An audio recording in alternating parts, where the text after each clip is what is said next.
Hey guys, okay, so now you should be at the stage where you're pretty much ready to submit your workbook.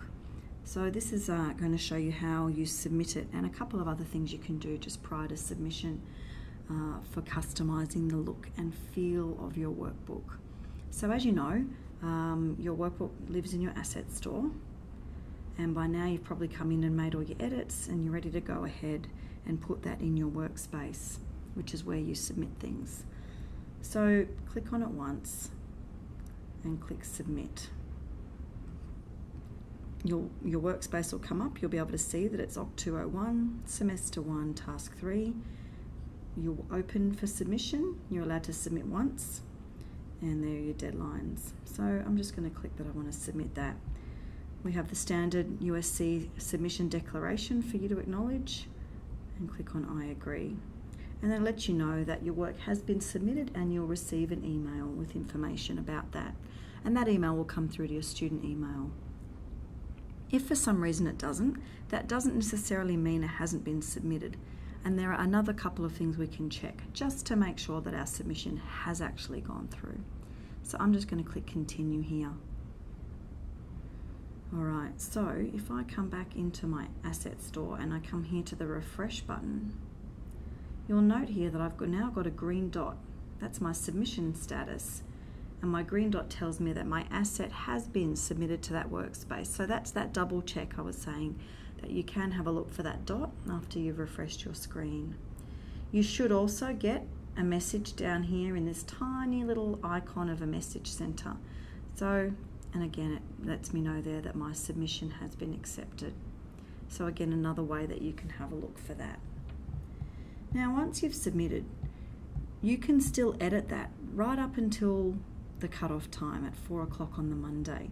So if you have edited it and you've woken up in a fit at 3 o'clock in the morning and realised you forgot something, that's okay.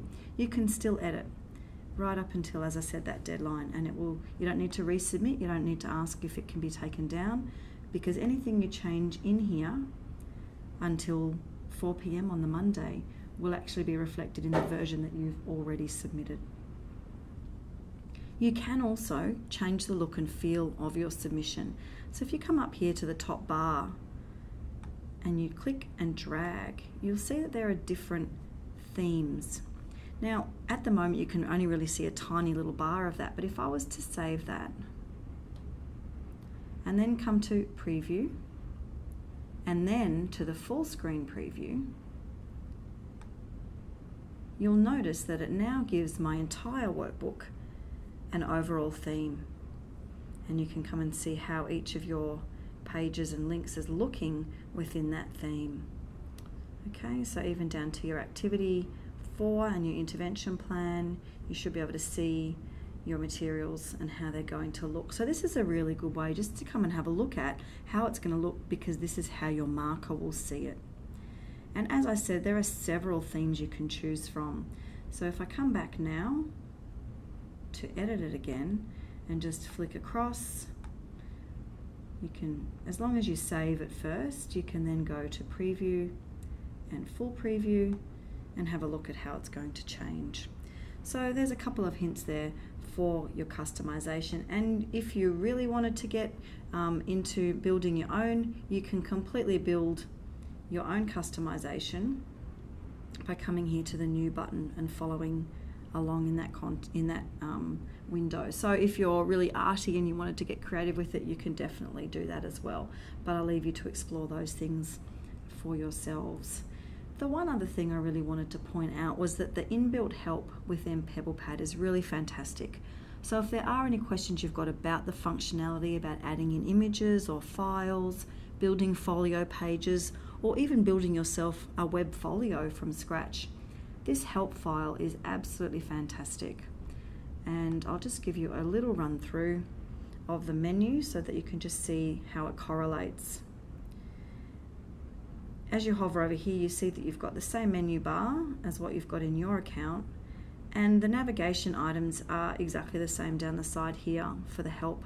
So if you wanted to add a new file, for example, and it talks you through your audio and video files, or if you wanted to add a new workbook, or if you wanted to maybe design a folio page or a web folio, All these things are here.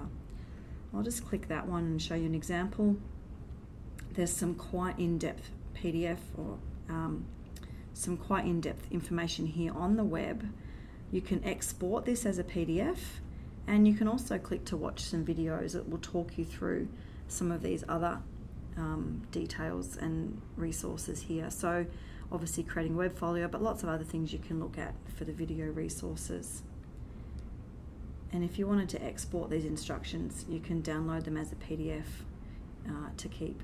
So there's just some really, really great information here in the help, lots of videos to watch, and it's really well organized. So I would definitely advise always coming to the inbuilt help if there's anything that's unclear. But again, if you do get stuck, just go back and have a look at these videos. We've tried to answer most of the questions in here that have come up over the last couple of years. Or if you go into this help file, I'm sure that all your questions will be answered.